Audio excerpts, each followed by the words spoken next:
जय हिंद प्यारे साथियों, कैसे हैं आप सब। आई होप कि आप लोग स्वस्थ होंगे, मस्त होंगे। प्यारे साथियों, हम लोग कारक चैप्टर पढ़ रहे हैं और कारक चैप्टर में हम आपको पिछले क्लास में कर्म कारक पढ़ाए थे। प्यारे साथियों, उस पीछे के क्लास में हमने आपको कुल 3 सूत्र बताए थे जो कि बहुत इम्पोर्टेंट था, ठीक है। और कर्म कारक के जो भी सूत्र बचा है, ठीक है, यह अंतिम सूत्र है, इसको आज हम देखेंगे। सूत्र का नाम है अभिता परिता सर्वता निक्सा योगी द्वितीया, ठीक है। यह अनुवाद बनाने की दृष्टि से बहुत ही इम्पोर्टेंट सूत्र है और इसको जानना बहुत ही ज़रूरी है। इसको हम व्याख्या सहित आपको बताते हैं, ठीक है। अभिता का अर्थ होता है साथियों दोनों ओर। अभिता बोलिए या उभयता, ठीक है, दोनों का अर्थ होता है दोनों ओर, याद रखना है। परिता उसके बाद है, परिता मतलब होता है चारों ओर।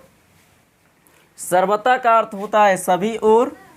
निक्सा का अर्थ होता है प्यारे साथियों निकट या समीप, निकट या समीप, निकट या समीप।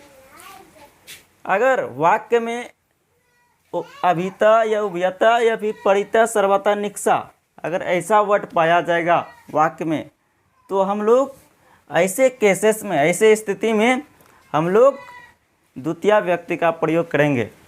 वही व्याख्या हम लिखे हैं, उभयता परिता सर्वता एवं निक्सा शब्दों के योग में द्वितीय व्यक्ति होती है, ठीक है। आपको उदाहरण से क्लियर करते हैं।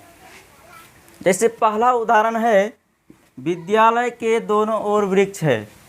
विद्यालय के दोनों ओर वृक्ष है, विद्यालय के दोनों ओर वृक्ष है।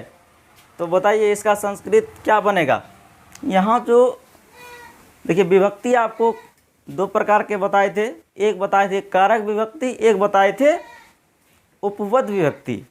यानी कि जो विभक्ति क्रिया के आधार पर लगाई जाती है उसे कहते हैं कारक विभक्ति, और जो विभक्ति पद का आश्रय लेकर लगाई जाती है उसे कहते हैं क्या, उसे कहते हैं उपपद विभक्ति। यहाँ देखिए दोनों ओर वर्ड है ना, दोनों ओर जो है ये पद है और इसी का आश्रय लेकर हम लोग विभक्ति का प्रयोग करेंगे। यहाँ देखिए ध्यान से, विद्यालय के, विद्यालय के, यहाँ के कारक चिन्ह है, तो का के की जो चिन्ह होता है ये होता है संबंध कारक का, लेकिन यहाँ पर पद का आश्रय लेकर विभक्ति का प्रयोग करेंगे। यहाँ देखिए विद्यालय के दोनों ओर वृक्ष है, तो देखिए किसके ओर दोनों ओर वृक्ष है, विद्यालय के। तो यहाँ पर जो है विद्यालय में कौन सी विभक्ति होगी, द्वितीय विभक्ति, ठीक है। यहाँ दोनों ओर जो है, दोनों ओर है ना, यहाँ सूत्र के अनुसार अगर अभिता, दोनों ओर का संस्कृत क्या होता है, अभिता या उभयता। अगर वाक्य में दोनों ओर रहेगा या फिर उभयता रहेगा या फिर अभिता रहेगा तो हम लोग द्वितीय विभक्ति का प्रयोग करेंगे। विद्यालय के दोनों ओर वृक्ष है तो क्या बनेगा, विद्यालयम, विद्यालयम। और यह जो बहुत ही इम्पोर्टेंट वाक्य है और अनुवाद बार बार ये पूछे जाते हैं।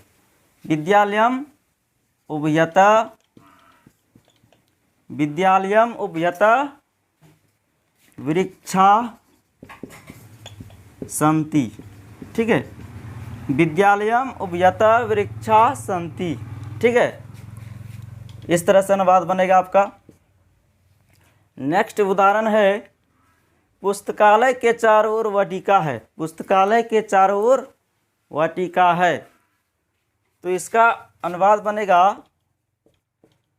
पुस्तकालयम किसके ओर, किस पुस्तकालय के चारों ओर। नेक्स्ट उदाहरण है, पुस्तकालय के चारों ओर वाटिका है। किसके चारों ओर वाटिका है, विद्यालय के। तो यहाँ बनेगा पुस्तकालयम परिता, पुस्तकालयम परिता वाटिका, वाटिका अस्ति, ठीक है। गांव के निकट राजमार्ग है, गांव के निकट राजमार्ग है यानी कि सड़क है, तो इसका बनेगा ग्रामम, ग्रामम निक्सा, निकट का संस्कृत क्या होता है? निक्सा। ग्रामम निक्सा राजमार्ग अस्ति। राजमार्ग अस्ति। ग्रामम निक्सा राजमार्ग अस्ति। ठीक है, चलिए नेक्स्ट उदाहरण देखते हैं। विद्यालय के सभी ओर नदी बहती है। विद्यालय के सभी ओर नदी बहती है, तो इसका क्या बनेगा बताइए। ध्यान से देखिए, ऐसे केसेस में भी देखिए सभी ओर यानी कि सर्वथा इसका संस्कृत होता है। ठीक है, तो यहाँ पर भी द्वितीय विभक्ति का प्रयोग होगा, तो बनेगा विद्यालयम सर्वथा। विद्यालयम सर्वथा नदी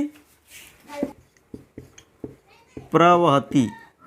प्रवहती मतलब हुआ बहती है। ठीक है, तो कर्म कारक के जितने भी इम्पोर्टेंट सूत्र थे हमने क्लियर कर दिए। ठीक है, अगला कारक आता है करण कारक, जिसको कहते हैं तृतीया विभक्ति, उसको भी देखेंगे अगले क्लास में। तो मिलते हैं अगले क्लास में, तब तक के लिए जय हिंद, वंदे मातरम।